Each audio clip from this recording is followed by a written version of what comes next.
Merci beaucoup. Bonne soirée à vous. Le convoi de la liberté et l'emoji de la honte.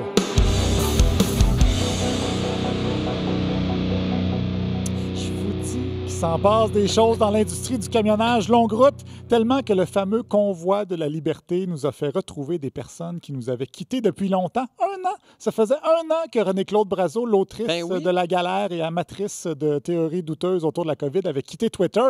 Cette semaine, elle est revenue avec un message audio. C'est incroyable. C'est un moment unique dans notre histoire. Je dirais même dans l'histoire de... Oui, je vais dire un gros mot. Dans l'histoire de l'humanité. Parce que je pense, pour étudier la chose depuis plus de 5 ans, en fait, ce qui était le problème jusqu'à maintenant, c'était l'idée que la minorité pense effectivement être une minorité. Alors que depuis le début, on n'est pas une minorité. Je comprends pas. Une minorité qui pense c'est une minorité. Mais elle ça, c'est une voix sensuelle, là. Ah ouais, je connais pas bien ça. Ça, on se moque pas de la voix des gens. Oh, non? Non. Trop désolé. Un moment unique dans l'histoire de l'humanité, rien de moins. Ça en dit long quand même sur le monde parallèle dans lequel ces gens-là vivent. Mais bon, a quand même étudié la chose 5 ans. Qui suis-je pour la contredire? Jeff Fillion, lui, a parlé d'un tsunami. Je sens un tsunami.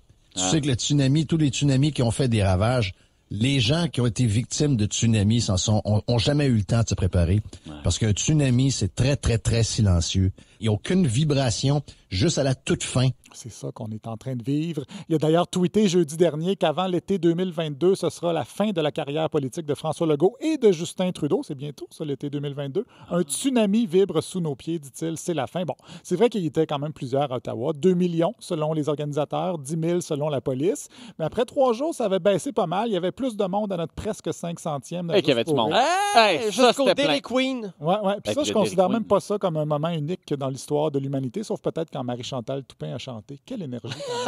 Hey. Elle a chanté! Ben oui, elle a chanté. J'avoue que c'est une petite bulle au cerveau que j'ai de ça.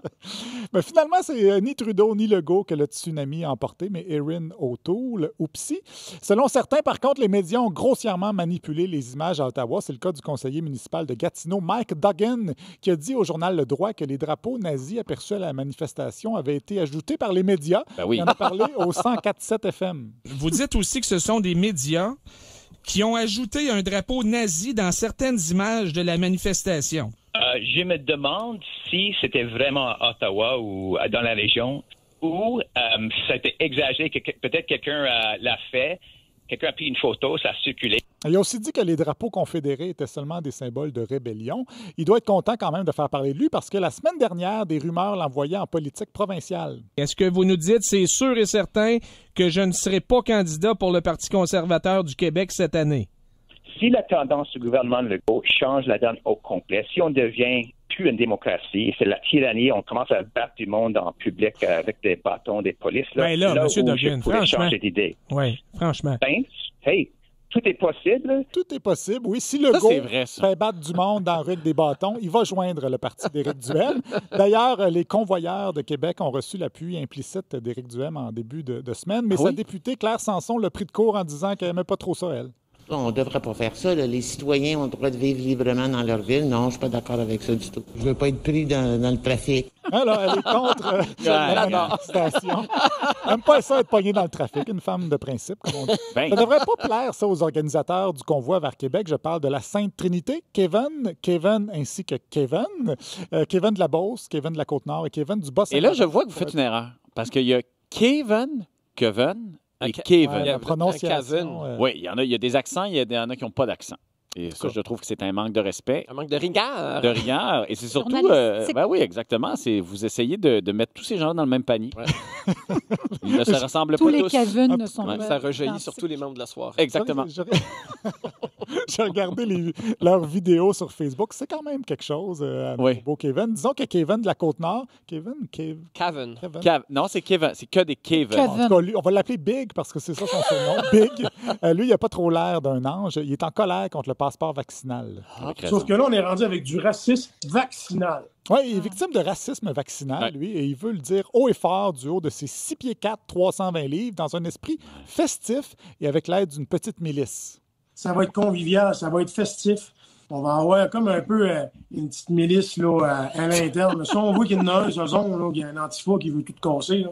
Ben, tu fais une arrestation civile, tu appelles le SPVQ. On veut pas avoir de cause. Ah, OK. Festif. Bonne fête, Kevin. Le SPVQ a d'ailleurs parlé d'une très bonne collaboration avec les manifestants vendredi. Donc, j'espère qu'ils vont s'inscrire ensemble au concours de sculpture de glace. Mais j'ai quand même des doutes considérant les paroles de l'autre organisateur qui ne s'appelle pas Kevin, mais Rambo, qui est festif en crève, lui aussi. Trudeau ou Legault, la petite minorité vous dit d'aller chier, câlisse. C'est clair? Ou est écœuré de vous autres, tabarnak. Puis les médias, là, fourrez-vous-le dans le cul, puis envalez-moi ça de travers à l'envers, à l'endroit où je m'en calisse. On va vous montrer que c'est pas vrai, calisse, qu'on est une petite minorité. Ou est écœuré de tous vous autres, tabarnak. OK. Fait que quand t'es écœuré de quelque chose, qu'est-ce que tu fais? Tu t'en débarrasses. Bon, je suis désolé. À cause de Rambo, on a topé notre quota de sacre pour 2022. On n'utilise pas assez le verbe envaler. Enval. Non, mais dans votre prochain nom d'une pipe. Ouais, Comment envaler? Comment envaler correctement? Il dit fourrez-la dans le cul puis avalez ça de travers. Envaler ça de travers. Ouais. Je suis un petit peu confus. Là. Je ne suis pas sûr, je saurais dans quelle poche mettre mon foulard. Mais de toute façon... Les gens mangent. Justin Trudeau a répondu avec autorité aux manifestants. La vaste majorité des Canadiens savent que c'est pas en rouspétant qu'on va finir cette pandémie. Arrêtez de rouspéter, Monsieur Rambo. Reste que ce convoi-là a quand même ému des gens. Yann Perrault a trouvé ça beau. Il a accordé une entrevue à Radio X, une entrevue plutôt nuancée, je dirais, mais j'ai surtout aimé les propos de Dominique Moret à son sujet, qui en passant est lui-même un artiste. C'est crucial dans une société de la culture. Une société sans culture, c'est une société qui est morte. Qui est malade. C'est le sang des veines d'une société. Ouais, mais j'ai jamais parlé contre la culture. Je m'excuse. Non, mais moi, je fais beaucoup d'humour dans le show. L'humour, ça fait partie de la culture. Ouais, c'est pas parce qu'on rit de toi que t'es humoriste, mon Dominique.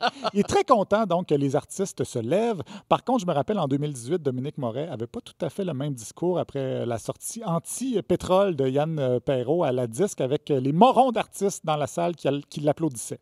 Quand vous achetez un pipeline de 5 milliards, j'ai plus l'impression que mon pays, ce n'est pas un pays, c'est une pétrolière. La gang de morons des estrades. Wouh! C'est la même gang qui peut-être va voir la soirée est encore. Je suis à la même clique. Les artistes engagés, d'accord, mais ça dépend de quel bar ils sont engagés. Petite pensée quand même pour la gang de morons qui allait voir la soirée est encore jeune. On s'ennuie de mon Dieu! Mon Dieu! Est-ce que là, on va pouvoir peut-être... Mais non, arrêtez donc. Mais non. Est-ce que les gens du rejet nous écoutent encore? Mais est-ce qu'il y a encore des gens au rejet? Ben non, mais les gens qui venaient au rejet, est-ce qu'ils nous écoutent encore? Mais c'est sûr que ils oui. Ils écoutent là-bas dans leur baladeur. Ouais, les jumeaux. Dernier commentaire à propos des camionneurs, celui de Richard Martineau. Écoutez, est-ce que je suis seul à faire un parallèle entre les camionneurs et les femmes voilées qui manifestent contre la loi 21? La réponse est oui! Dans le domaine des maudits woke, d'ailleurs, Mathieu Bock-Côté s'est prononcé sur le symbole de la fin du monde, l'emoji d'homme enceinte, nouvellement introduit par Apple. On voit cette espèce de volonté d'imposer une forme de confusion générale dans les esprits, d'imposer une forme de dissolution de tous les repères et toutes les appartenances, et d'assimiler, pardonne-moi, à la transphobie, à la réaction, à l'extrême droite, au refus de l'autre, au refus de la diversité, ceux qui diraient un homme enceinte, ça se peut pas. Bon, en même temps, l'emoji de crème glacée au chocolat avec ses petits yeux tout mignons, non plus, ça se peut pas.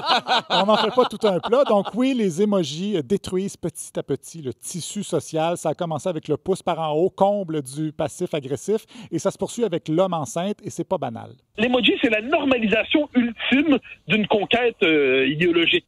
Oui, parlez-en à la pauvre aubergine qui avait rien demandé, qui voulait juste être dans des conversations de baba ganouche. Mais selon Mathieu Bock-Côté, c'était bien mieux dans le temps d'un flic à la maternelle. Dans un flic à la maternelle, je t'en avais déjà parlé une fois.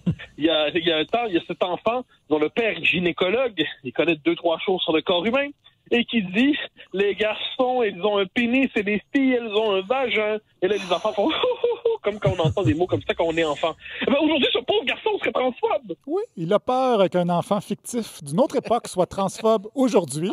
Très, très préoccupé par la transphobie. Quel dévouement quand même. Et j'inviterai notre cinéphile à visionner le film Junior où Arnold Schwarzenegger est enceinte. Il verrait que la différence, ça peut être beau, comme Danny DeVito et Arnold, les deux jumeaux du film du même nom. Merci pour ce bel hommage.